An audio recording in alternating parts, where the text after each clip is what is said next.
In my previous video, 6 months of film photography, I noted that I had 24 cameras in my collection. I thought it only best to talk over my favourite cameras, some of the favourite images that I've got, and some recommendations that I have, and maybe some that I really want to use in the future. Last rodeo written on my back window. I've never tried this before. I met you. Here we go into the wildness unknown. You seem to shift what I thought that I knew.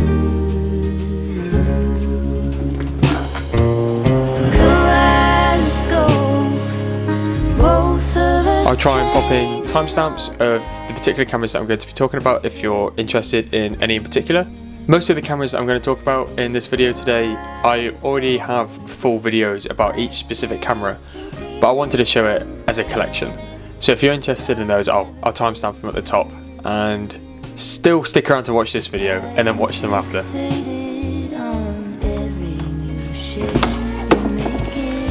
My favourite 35mm film camera is actually my Minolta 7000.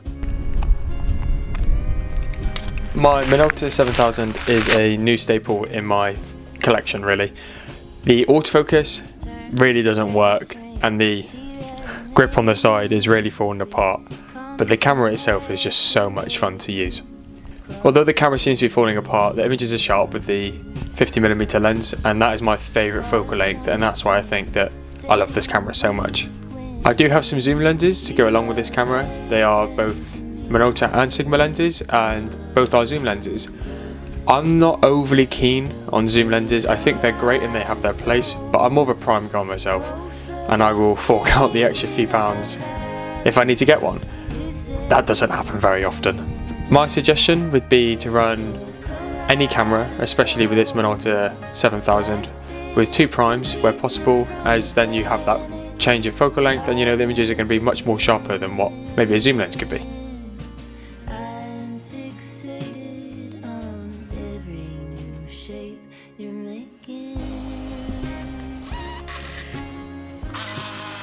For my favourite digital camera, or the old-fashioned digital camera, I would say my Fuji X100 is my favourite. And who would have really thought that a Fuji X100 series would make this list? Of course it was going to make the list, even if it was the original.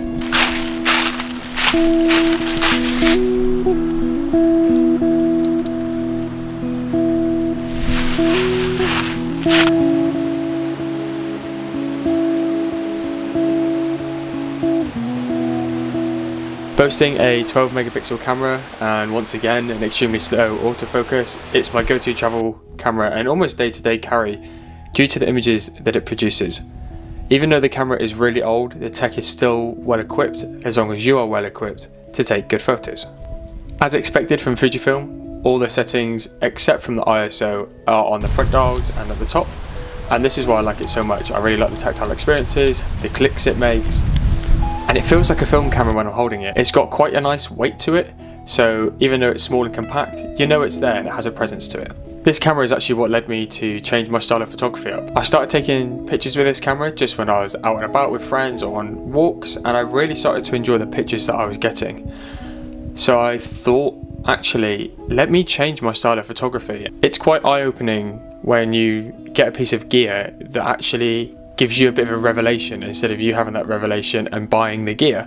The fact that a piece of gear can do that to your own creative process, to me, I find quite fascinating, and I'm very, very happy that it did happen. If you've watched this channel for a while now, you'll know exactly what medium format film camera is my favourite from my collection. The Fujica GM670. It's heavy, it's big, but it produces some really amazing images. The camera itself is full of clicks and cranks, and that is something that I really love. Like, really just listen to this camera ASMR.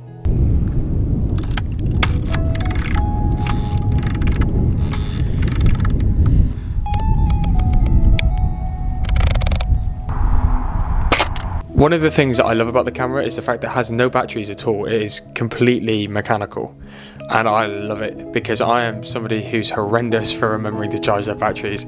Even going to record this video, I had forgotten to charge my batteries, and luckily I had a backup. The lens that this camera body is equipped with is the Fujinon S 100mm f3.5 lens, and it is gorgeous. It is extremely heavy, but it is worth the weight.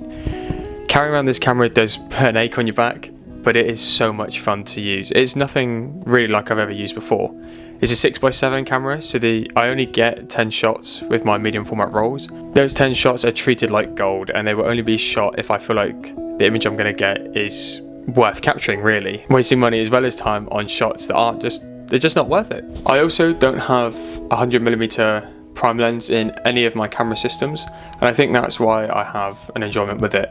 With my Canon R6 Mark II, which I'm filming on right now, I have a 50mm and a 24mm to 105mm f4 lens, and I also have a 50mm on the Minolta, but I don't have a 50mm for this, so it has its own special purpose, and I have to really think about when I'm going to use it, because I have to consider, is the weight of the camera trade-off going to be worth it for the images that I want to take? And talking of the Canon R6 Mark II, this camera is something that I didn't really know whether I was happy about buying it or not. I saved up my student loan whilst at my time at uni, and I was able to buy it towards my final year. It has now become my absolute workhorse of a camera. I don't really use it much for digital photography, I use it more for the video work, but when I was using it for digital photography, I was able to make my own photo book for it for my final major project at uni. The image quality is more than fine at 24 megapixels. It's not been blown up on a big billboard or anything. It was going on a book and it's going on Instagram. The sharpness was more than fine. The image quality was brilliant, and I'm very happy that I've bought this camera. I now use it, as I said, more for video work, and using it with the C-Log system of Canon, and specifically the Cinema Gamut. I pair this with my affiliation to Dehancer, code Grenney to save, and the Dehancer color grade and the Cinema Gamut from Canon works a dream, and it's just beautiful. It's so much fun to create work with. The camera itself is so easy to use, and if you're looking at getting into a hybrid camera and you're not really keen on Sony, because for me, I wasn't keen on the Sony size. It was too sharp for me. My hands were a little bit too big for the grips, and as I could only really afford the A7 III, I couldn't really get the A7 IV. So the Canon R6 Mark II is brilliant if you love the Canon system and you really want to get into hybrid work. That's my big recommendation for digital work.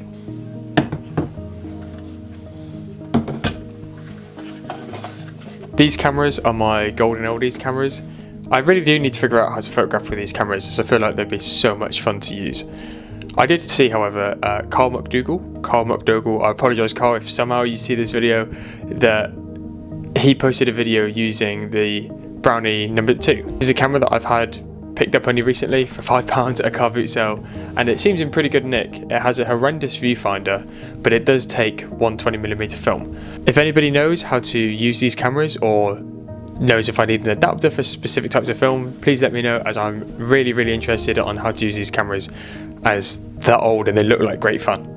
You may have noticed a running theme with all the cameras that I've shown, except from the newer cameras, is the fact that these cameras are painfully slow. This is something that is intentional, as when I bought my R6 Mark II, I wanted to be very much run and gun. I wanted to photograph life, but photographing life at high pace with hundreds and hundreds, if not thousands of images in a shoot didn't feel quite right. I wanted to slow down, I wanted to document the world around me, but I also wanted to be present.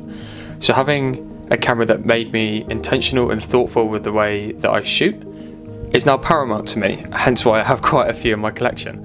It's definitely made me a better photographer. I've taken better images, and I think when you build up a camera collection, you need to be very thoughtful and mindful of how are you shooting, what are you shooting, and what do you want to get from your cameras and your experience of being a photographer, because that's quite a big part of it as well, if not one of the main parts, because if you're not enjoying how you photograph your work, then why are you going to continue it? So pick a system that works for you. Watch all of the reviews in the world if you'd like, but at the end of the day, you're only going to know if you try the gear out, and fingers crossed, if you spent a load of money, that it works for you. But if not, sell it on, try something new. There's no harm in that. And that's how you build up a big bit of gear and you can go forward and make some incredible work. I do have quite a broad range of cameras, as I've shown throughout the video, and I haven't really spoken about many of them because I haven't had the opportunity to try many of them yet. A lot of them are new to the collection, having recently got them over like summer car boot sales, and I haven't really had the opportunity to give them a go. But if there's any cameras in the video that you've seen that I haven't mentioned or haven't spoken about and you think that would be good to try, please let me know in the comments and I'll try and give them a go as soon as I can, because I'm also a little bit wary on whether these cameras work or whether they'll be good enough, just like anybody else. So if you have a good experience with some of these cameras, let me know and I'll give them a go. If you liked any of the images that you saw today, please follow me on Instagram at Grenney Creates, and if you'd like to grade your footage like mine, use code Grenney in all capitals on the Dehancer website to get 10% off your purchase. And most important of all, subscribe down below.